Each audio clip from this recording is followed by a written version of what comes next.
There is nothing personal, ma'am. It's just a business. TP?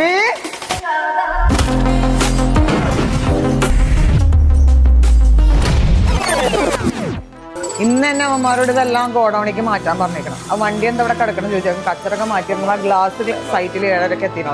Okay ആ നിങ്ങളാ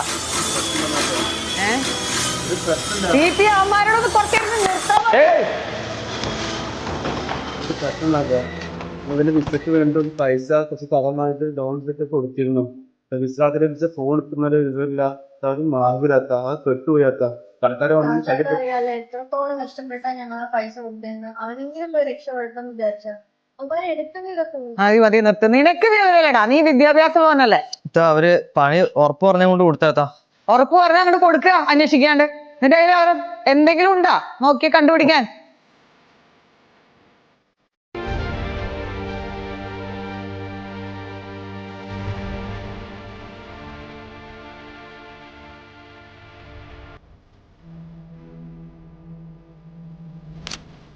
ആ നിങ്ങൾ എന്തായാലും ചെല്ല്, ഞാനൊന്ന് തിരക്കട്ടെ. മൂസാഖാന്റെ മെസ്സേജ് വന്നിട്ടുണ്ട്. പ്ലേ ചെയ്യാം.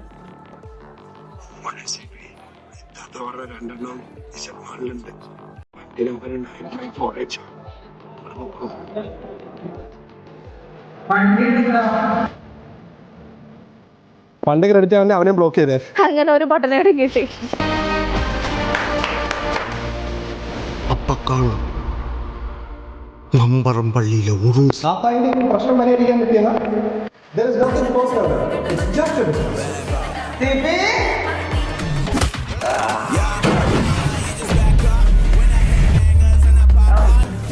ഞാൻ ഒരു തെറ്റും ചെയ്തിട്ടില്ല. ഈ പുള്ളി എന്നെ പെടുത്തിയതാണ്. ഇയാൾ ബ്ലാക്ക് മെയിൽ ചെയ്തിട്ടാണ്.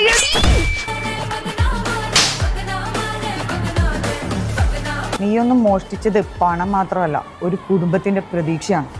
ആരൊക്കെ പറ്റിച്ചോ ഇന്ന് സെറ്റിൽ എടുത്തോളാം എല്ലാരും. ഇതൊക്കെ വെറും റീൽസിലോ സിനിമയിലോ മാത്രമേ നടക്കുള്ളൂ. നമ്മുടെയൊക്കെ ജീവിതത്തിൽ ഇങ്ങനെ ഒരു അവസ്ഥ വരുമ്പോൾ ഒരാൾ നമ്മളെ സഹായിക്കാൻ പോകുന്നില്ല. നമ്മൾ ഓരോ ദിവസം കാണുന്നതാണ് വിസ തട്ടിപ്പ്, അതുപോലെ ജോബ് തട്ടിപ്പ് പോലത്തെ ഒരുപാട് കേസുകൾ. നിങ്ങളൊരു ജോലി അന്വേഷിച്ച് ഇറങ്ങുമ്പോൾ പണം തന്നു കഴിഞ്ഞാൽ ജോലി വാഗ്ദാനം ചെയ്യുന്ന ഒരുപാട് ആൾക്കാരെ കാണാം. എങ്കിലൊന്നും ആലോചിച്ചോ, നിങ്ങൾ പറ്റിക്കപ്പെടാൻ പോവാണ്. ഒരിക്കലും ഇതുപോലുള്ള ആൾക്കാരുടെ കയ്യിൽ പോയി പെടാതിരി നിങ്ങൾ ഒന്നെങ്കിൽ സ്വന്തമായിട്ടോ അല്ലെങ്കിൽ നിങ്ങൾ അറിയുന്ന ആരെങ്കിലും വഴിയോ മാത്രം ഒരു ജോലി കണ്ടുപിടിക്കുക. ഒരിക്കലും അറിയാത്ത ഒരാളുടെ കയ്യിൽ പണം കൊടുത്തുകൊണ്ട് ജോലി കണ്ടുപിടിക്കാതിരിക്കുക.